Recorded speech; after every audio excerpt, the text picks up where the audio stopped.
एक एमएलए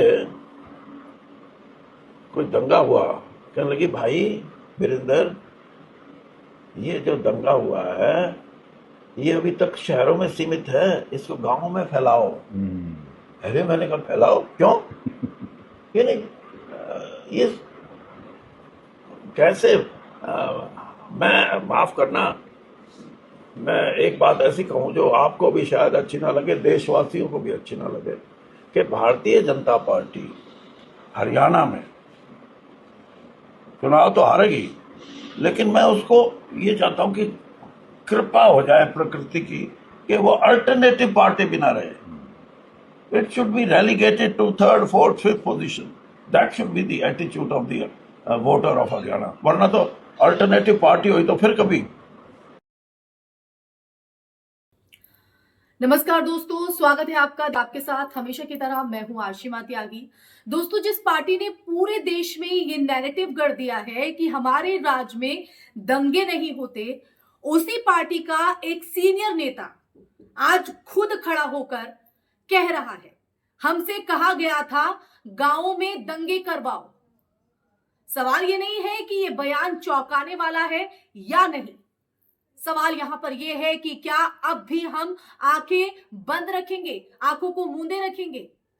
चर्चा में आगे बढ़ते हैं दोस्तों। जब सत्ता के गलियारों के भीतर से ये कबूलनामा आ रहा हो तो ये सिर्फ एक बयान नहीं बल्कि पूरे सत्ता तंत्र पर गंभीर आरोप है।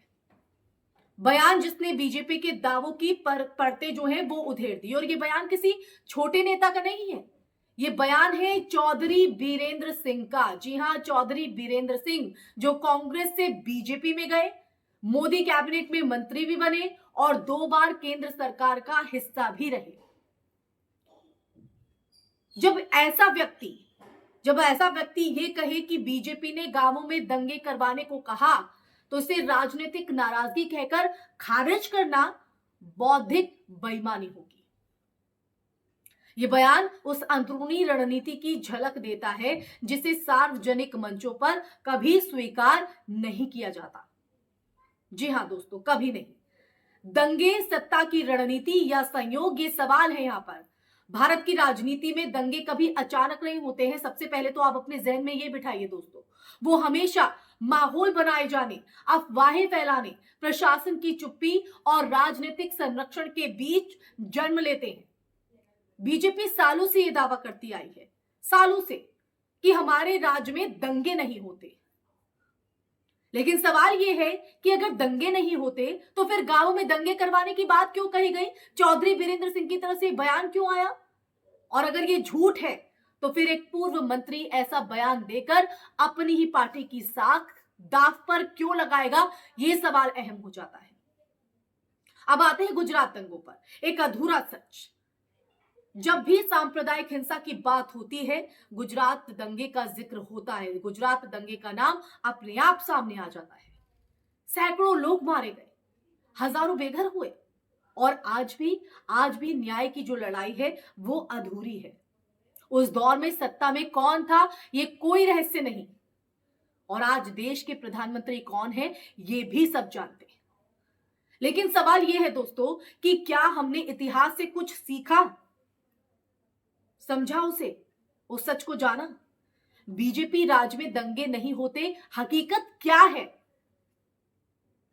आज मीडिया मंचों से यह दावा किया जाता है कि बीजेपी शासन में शांति है, लेकिन सच्चाई यह है कि अहमदाबाद से महज 50 किलोमीटर दूर विलोच नगर के पास गांव कलाड़ा में हुए दंगे, 2 दिन से कर्फ्यू वहां पर लगा हुआ है। जिंदगी ठहर चुकी है, रोजमर्रा की जिंदगी प्रभावित हो रही है, और नेशनल मीडिया इस पर पूरी तरह से खामोश, हमेशा की तरह। अगर यही घटना किसी गैर बीजेपी शासित राज्य में होती तो आप अंदाजा लगाइए, क्या यही चुप्पी होती मीडिया की? क्या तब चैनल्स पर टीवी डिबेट्स नहीं होती? तब बिग स्क्रीन पर बिग ब्रेकिंग नहीं दिखाई जा रही होती? आप ही बताइए दोस्तों। यही मीडिया की खामोशी मीडिया का ये जो दोहरा मापदंड है वो सवाल खड़े करता है और सत्ताधारी की पोल भी खोलता है। दिलोश नगर के पास गांव कलाड़ा, वहां दंगे क्यों और 2 दिन से वहां कर्फ्यू क्यों? क्यों जिंदगी ठहरी हुई है वहां पर और क्यों मीडिया उस पर बात नहीं करता? तो सवाल खड़ा होगा ही ना दोस्तों कि अगर किसी गैर बीजेपी शासित राज्य में यह होता तो प्राइम टाइम डिबेट्स चल रही होती, एंकर चिल्ला रहे होते और लॉ एंड ऑर्डर फेल का तमगा भी बांटा जा रहा होता, उसकी भी खिल्लियां उड़ाई जाती। तो मीडिया की चुप्पी और सत्ता की ढाल, मीडिया का काम सवाल पूछना है, सच को दिखाना है, लेकिन आज का मेन स्ट्रीम मीडिया सत्ता का पीआर डिपार्टमेंट बन चुका है। जी हां, पीआर डिपार्टमेंट, कुछ गलत नहीं है इसमें। कलाड़ा गांव में क्या हुआ, कर्फ्यू क्यों लगा, कौन जिम्मेदार है, इन सवालों पर जो चुप्पी है, खामोशी है, वो पूरी तरह बताती है कि दंगे नहीं होते का नैरेटिव जिसका जिक्र बार बार किया जाता है, सिर्फ एक राजनीतिक मार्केटिंग लाइन है। अब सवाल है कि असली सवाल जो ये है कि जवाबदेही कब? अगर एक पूर्व केंद्रीय मंत्री ये कह रहा है हमसे दंगे करवाने को कहा गया, तो लोकतंत्र में इसका मतलब क्या है दोस्तों?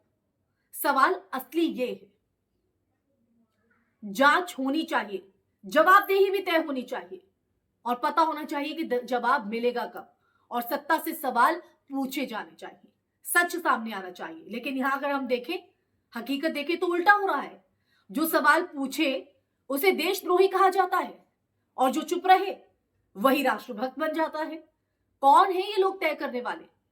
क्या हम अपने देश में रहकर सवाल नहीं पूछ सकते हैं? एक गांव में अगर कोई विद्रोह हो रहा है, वहां पर माहौल खराब हो रहा है, दंगे भड़काए जा रहे, तो क्या हम सवाल ना करें?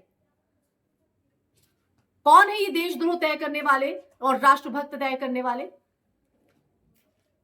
सवाल यही है दोस्तों, और जब तक हम ये सवाल नहीं पूछेंगे हमें जवाब नहीं मिलेगा।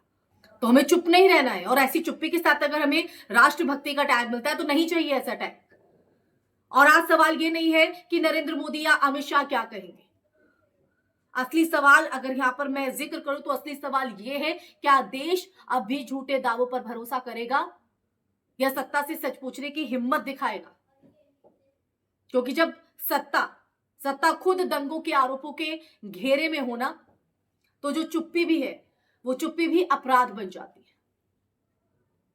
सोचिए, सवाल कीजिए, आवाज उठाइए, क्योंकि लोकतंत्र की अगर हम बात कर रहे हैं ना, वो तालियों से नहीं, सवालों से जिंदा रहती है। अब इस सच्चाई को जानने के बाद आपके जहन में क्या विचार है, क्या सवाल है, क्या जवाब है, जरूर बताइएगा। इसी के साथ इस चर्चा में मैं यही विराम लगाना चाहूंगी। ये चर्चा आपको कैसी लगी कमेंट सेक्शन में कमेंट करके बताइएगा दोस्तों। आप मेरी बात से कितना इत्तेफाक रखते हैं।